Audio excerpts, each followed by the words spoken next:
Nous sommes mercredi de la 8e semaine du temps ordinaire.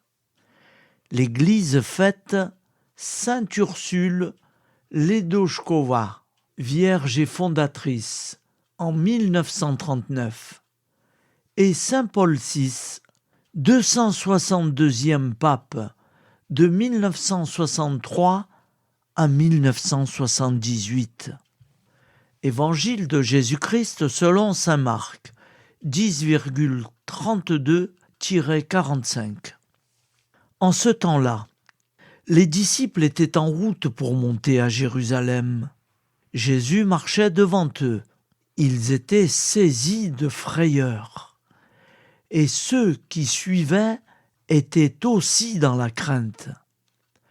Prenant de nouveau les 12 près de lui, il se mit à leur dire ce qui allait lui arriver. Voici que nous montons à Jérusalem. Le Fils de l'homme sera livré aux grands prêtres et aux scribes. Ils le condamneront à mort. Ils le livreront aux nations païennes qui se moqueront de lui, cracheront sur lui, le flagelleront et le tueront. Et 3 jours après, il ressuscitera.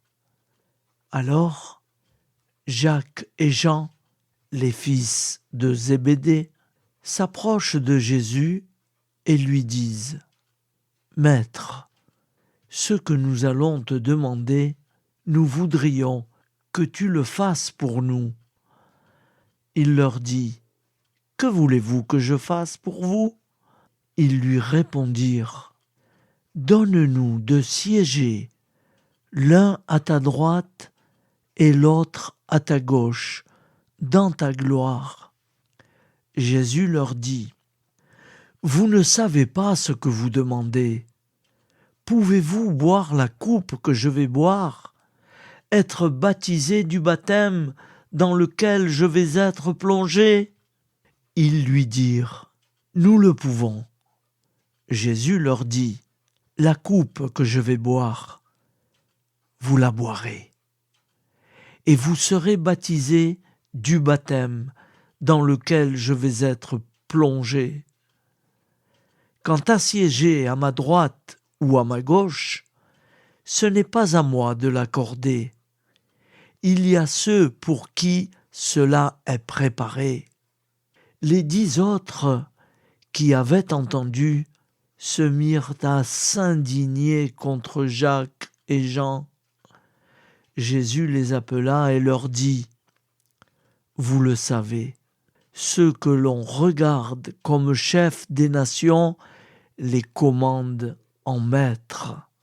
Les grands leur font sentir leur pouvoir.